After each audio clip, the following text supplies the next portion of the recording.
안녕하세요. 역사 돋보기입니다. 전쟁이라는 것은 어느 한 부대의 단독적인 작전 수행이 아닌 여러 부대의 유기적이고 조직적인 작전으로 진행되어야 하죠. 따라서 어느 부대든 부대마다 각자의 역할이 주어집니다. 6.25 한국 전쟁 때도 육군, 해군, 공군, 해병대 그리고 그 안에서도 수많은 부대들이 각자의 자리에서 싸워주셨습니다. 그렇다면 각 군의 관점에서 각 군의 시선에서 한국 전쟁을 따라가 보는 것도 새로운 접근법일 듯합니다. 이번엔 해군의 관점에서 6.25 전쟁을 바라보겠습니다.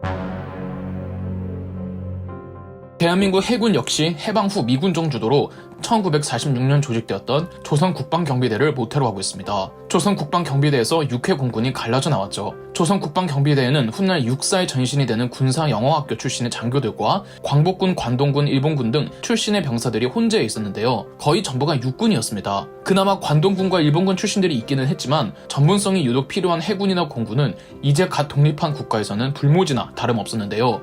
이때 해군 창설에 정말 크게 기여한 한 사람이 있었습니다. 이분이 없었다면 대한민국 해군 창설은 훨씬 더 지연됐을 텐데요. 바로 해군의 아버지라고 불리는 손원일 제독입니다. 손원일 제독의 아버지가 독립운동을 하셨으며 아버지를 따라 중국 상하이에서 10대 시절을 보냈는데 상하이에 있던 세계의 여러 해군과 군함들을 보고 바다를 동경했다고 합니다. 손원일 제독은 난징중앙대학교 항해과를 졸업한 후 항해사로서 바다 인생의 시작점을 끊습니다. 독일에서도 오래도록 일하면서 항해사로서의 실력과 명성을 쌓았다고 합니다. 상하이로 돌아온 후에는 식료품 사업으로 큰 수익을 내기도 했습니다. 그러나 손원일 제독은 바다로 나갈 꿈을 포기하지 않고 있었으며 해방이 되자 귀국 후 사업으로 벌어들인 돈을 투자해서 1945년 11월 해방병단을 조직하는데 이 해방병단이 오늘날 대한민국 해군의 시작입니다.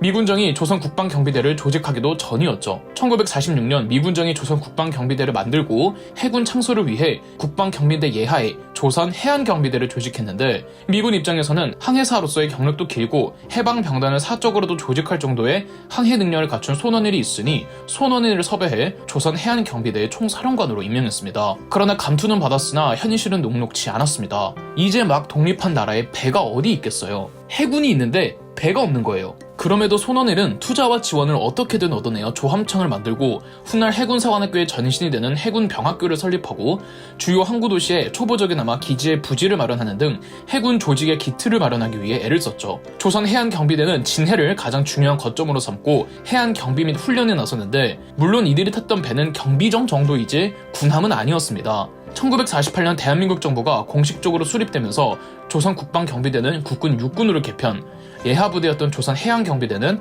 대한민국 국군 해군으로, 해군병학교는 1949년 해군사관학교가 됩니다. 손원일 제독은 초대 해군참모총장이 되고요.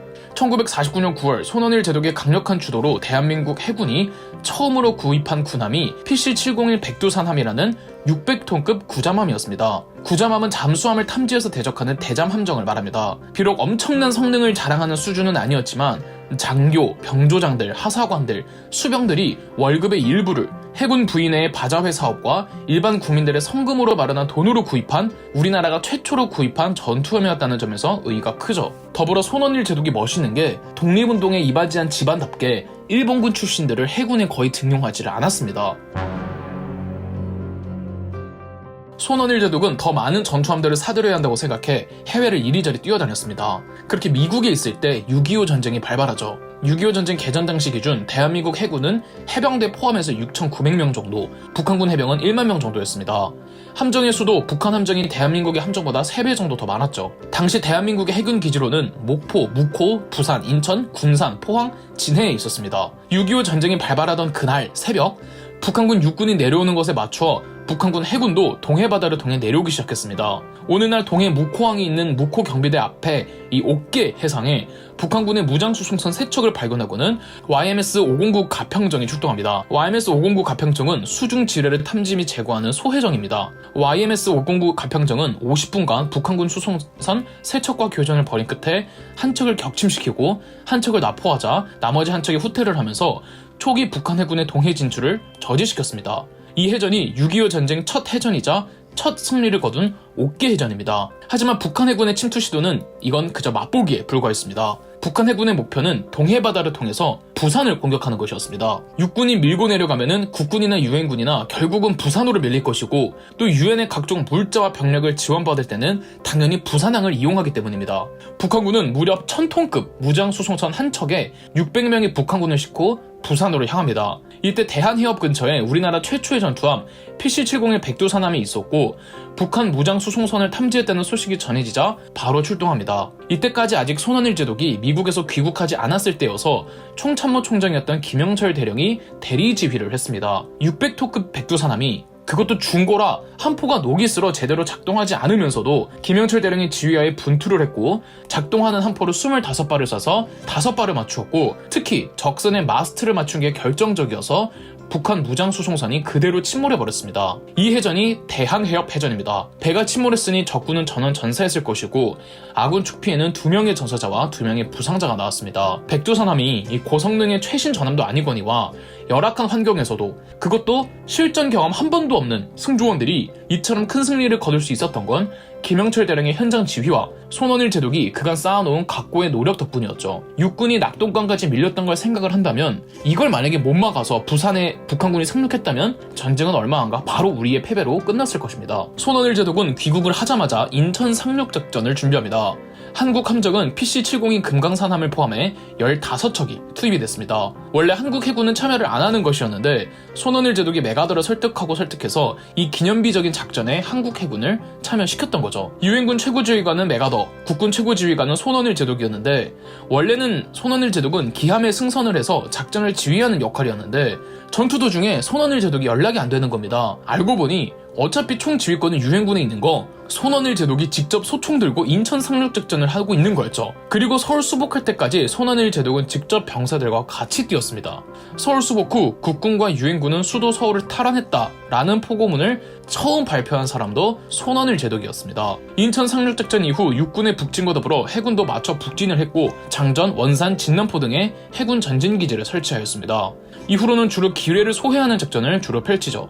동시에 아직 대한민국 해군에 필요한 부분, 부족한 부분을 보완하고 증강하고 해외로부터 사울권 사오는 등 해군력 강화에 일조하였습니다. 진해기지는 함대 사령부로 만들고요. 또 무상으로도 유엔으로부터 초계함 등의 지원을 받으면서 더 많고 다양한 임무를 수행할 수 있는 함정들이 점점 더 늘어나고 이 조함창도 크게 더 개편하였으며 해군이라고 할 수 있는 조직을 갖추는 등 고작 전쟁 1, 2년 만에 전투함 한정 없었던 대한민국 해군이 눈부시게 빠른 발전을 이루었습니다. 전쟁 전에 600톤급 백두산함 하나로 크게 기뻐하던 해군이었건만 전쟁 도중 한국 해군이 보인 놀라운 성과에 감동한 유엔군 기동부대 사령관 조지 다이어 제독이 PF급 호위함을 추가 양도해주기로 하면서 1952년이 되면 2300톤급에 달하는 PF 호위함을 한국 해군이 무려 5척이나 보유하게 됩니다. 전쟁 후기로 가면은 전선은 고지전에 집중이 되고 휴전 협상이 오가며 바다 위에서의 격전이 이루어지지는 않았고 해군은 주로 보급 수송, 함포 지원 사격, 기뢰 소해 등의 작전을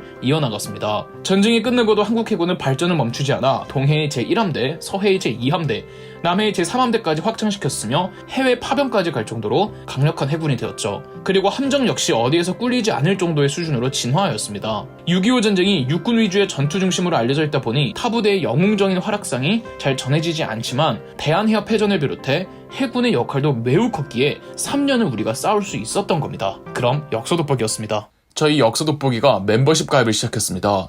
멤버십 가입을 해주신 분들 덕분에 영상 제작에 큰 도움이 되고 있습니다. 감사합니다. 영상 재미있으셨다면 구독과 좋아요, 알림 설정까지 해주시면 감사드리겠습니다.